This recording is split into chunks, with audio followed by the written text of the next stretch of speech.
Kamali, taking you through some of the things people are talking about and some of the stuff they're sharing around the world on Newsfeed today. Thank you, Meghan. The internet celebrates normalizing postpartum women's bodies.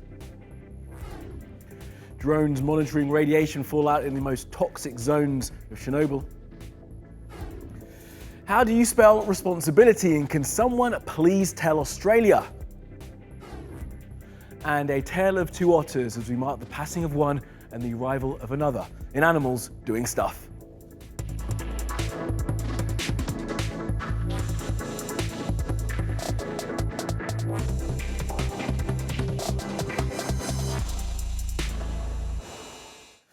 And top of our newsfeed, Meghan Markle. Now, she had her first baby the other day, and congratulations to both her and her husband. The baby's healthy and she is well, but as she's a celebrity, there's an unnatural expectation for her to look exactly as she did 9 months ago. So when she appeared next to her husband holding her new kid yesterday, not only did she look, to my eyes, as lovely as ever, she also seems to be bucking a saddening trend placed on celebrity women, and by extension, normal women, who look to public figures as role models. Now here's some of the Twitter reaction. This person says she loves that Meghan hasn't tried to hide her bump and that she's helping normalize how women look after they give birth. This fan says that she loves the pride Meghan showed and that she shared that moment with the world. And this one says all of those things above and adds yes to this. So why is there so much pressure on women and their appearance after they give birth? Here's Ruby. It's almost never seen anymore, a baby bump after your child is born. That's because social media has made it seem like every woman easily bounces back after giving birth. But many will tell you a postpartum baby bump is natural, normal, and beautiful.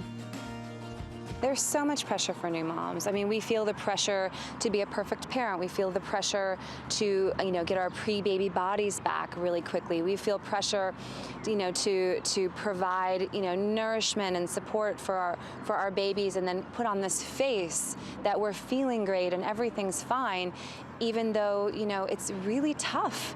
And people don't want to know that, maybe we're struggling. It can take several weeks postpartum for the uterus to return to its normal size, as these pictures Dr. Julie Busale took of her pregnancy and posted online show. Yet it's something that shocks even some mothers.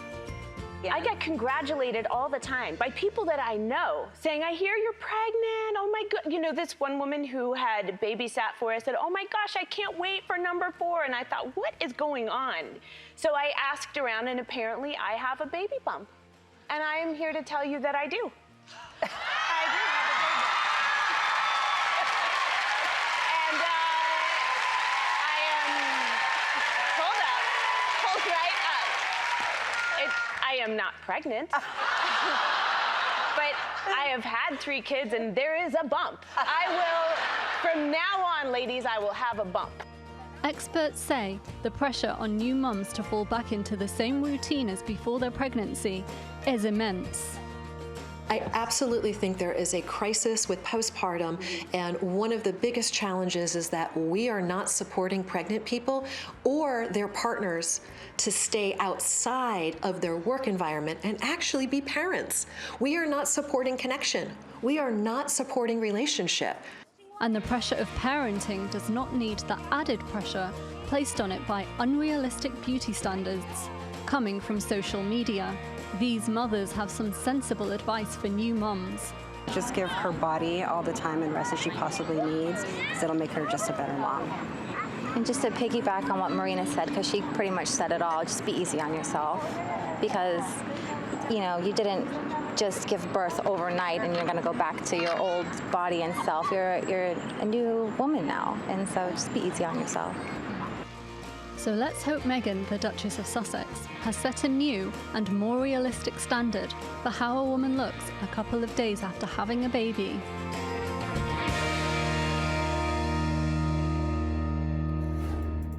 Right, let's take a look at some of the other things that caught our eye on social media. And staying with that new baby, a broadcaster from Britain called Danny Baker has been fired by the BBC after he posted an old photo of two white people holding hands with a chimp dressed in a jacket. He titled it, "The Royal Baby Leaving Hospital." People on Twitter then pointed out just how racist that was, comparing England's first mixed-race royal baby to a chimp, and then Baker deleted the tweet and apologised. Now, he claims the racist nature of the tweet never occurred to him, which is worryingly naive for a person of his age and experience. Well, this was the moment that positive lightning struck a bin in Florida. As you can imagine, with such an impressive and rare look at the power of nature, it's getting pretty good numbers online. There it is again. Hold on. In a sec. Right, now the science bit. There's negative and positive lightning. What this bolt is positive lightning or continuous lightning. It's formed at the top of a thunderstorm and can be 10 times more powerful than negative lightning. So now you know. We are no one. We are everyone.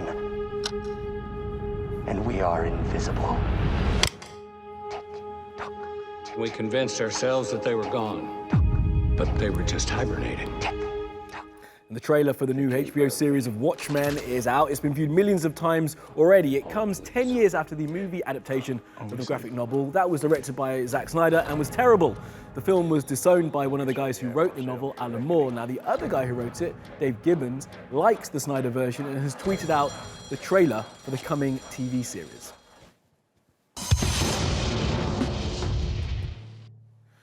Well, drone technology is being utilised everywhere, all around the world. Let's take a look now how it's helping to monitor radiation. In 1986, an explosion at the Chernobyl power plant in Ukraine caused the world's worst nuclear disaster. At least 115,000 people were evacuated from the area, and thousands have been killed by the fallout. Some areas are still strictly out of bounds. Now, researchers from the UK's National Centre for Nuclear Robotics are using drones to identify new hotspots near the factory complex. Partly we need robots to solve the high-level waste that's too radioactive for humans to ever deal with, but also we would like to remove those human workers from those hostile environments. They've developed a drone mapping system that allows scientists to monitor hazardous places from a safe distance. And they've also identified a few high-risk areas which help authorities guide the increasing number of tourists visiting Chernobyl. The technology also has other uses. We can scan very, very fast. So if we had a nuclear incident today somewhere in Europe, we'd be able to deploy this technology immediately, and it would give us a really rapid situational awareness of how much danger there was and where it actually lay. And that would protect your first responders such that when you do send them in, they know the hazard they're going into. It's not unknown, and they know specifically which areas to avoid. Further evidence that the more we develop drone technology, the more benefits we can reap.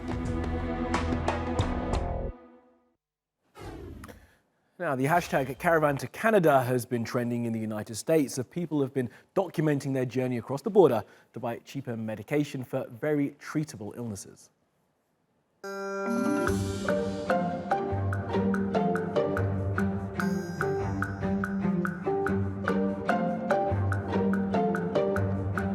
How can you debate saving $3,000 with a 5-hour road trip? This bottle on my left that I just bought in Canada is $30. This one on my right in the US on my high deductible insurance plan cost me $300.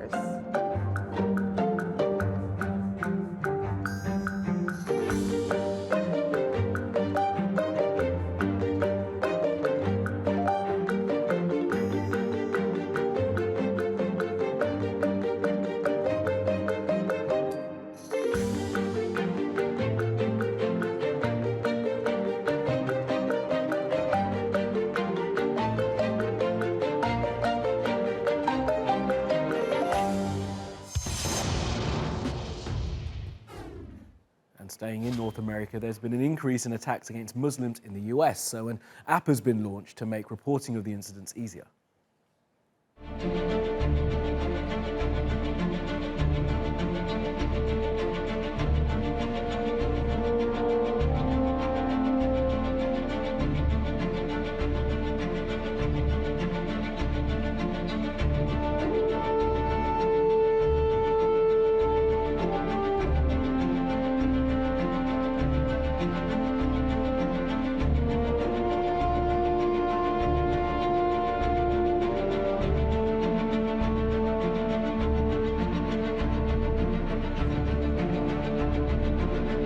data that we get from the FBI on hate crimes does not capture all the effects and experiences of Muslims with Islamophobia, since not every case gets to be escalated into a hate crime, even though it should. Authorities are not aware and at times are not interested in responding to these cases.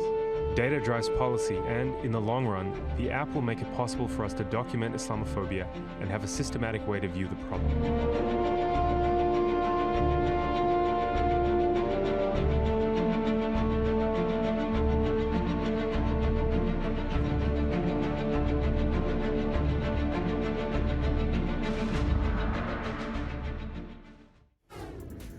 Let's go around the world now for some other stories you need to know this Thursday. NASA filmed this from a plane above Greenland. That's a glacier which is melting faster than it has before and earlier than it has before. It's visual evidence of higher global temperatures and the accelerated warming of the Arctic. The melting of this glacier will raise sea levels, and once it's melted, that's it, no takesy-backsies. The region is warming faster than any other on Earth. A teenager who sued his school because he didn't want to be vaccinated against chickenpox has now got chickenpox. What are the chances? Well, actually very high. Chickenpox is highly contagious. The teenager, Jerome Kunkel, says that being vaccinated goes against his religious beliefs. Now remember the whale everyone was calling a Russian spy? Well, since the beluga turned up in Norway, vets there have been monitoring it and now say it's actually a therapy whale trained to help children. There was some old footage posted online by someone called Morten Vikby, which claims to be a similar whale doing its therapy thing. So from spy to psychiatrist in a few weeks, an amazing transformation, or maybe not. Now we're no closer to knowing the truth, and I'll tell you how all this could be cleaned up. The owner of the whale could come forward. Surely they've noticed their 1,500 kilo white whale is missing by now. But hey, why let the truth get in the way of what is becoming a masterclass in Russian trolling? Bravo, Moscow, bravo.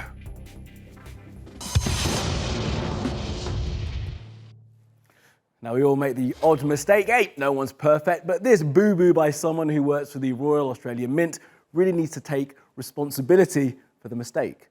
Now, Aussies have been face-palming when this was discovered on their newly printed $50 notes. Someone with an eye for detail and a magnifying glass found that the word responsibility was misspelled. It was missing its third eye. Hey, what makes this particularly hilarious and embarrassing for those involved is that this new note went into circulation in October of last year. There are 46 million of them, and the mistake has only just been discovered now. Whoopsie. Well, I guess my first instinct is that who uses cash anymore? But obviously in this case it's a bit more of a public thing, so it's harder to bring it back. But I think just the next time it comes through, there's no harm done really. I wish I had a few more 50s. But yeah, you'd expect somebody to check and make sure that it's all correct before they certainly print it. If it's going out to that many people and it's that important, then you'd expect it to be right. Yes, you do. And in Animals Doing Stuff, we have some sad news to report. Eddie, the dunking otter, is dead. May he rest in peace in otter heaven. But in happy news, another otter is ready to take Eddie's place. Yes, this is Juno, and she too has been trained to dunk for reasons best known to her keepers. Now, a video of her doing her thing has been published by Oregon Zoo. She's pretty good, I guess, for a furry little mammal. Anyway, let's spend now a few moments remembering Eddie, the first but now not only dunking otter.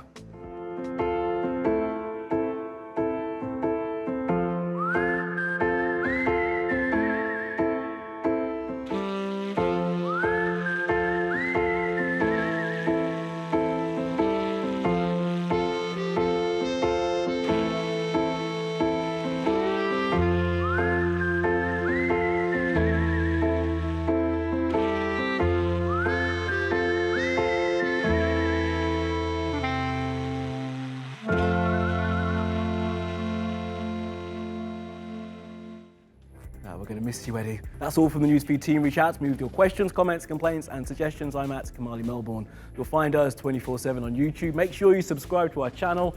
Follow me on Twitter and Instagram. Follow, subscribe, and add. See you again tomorrow.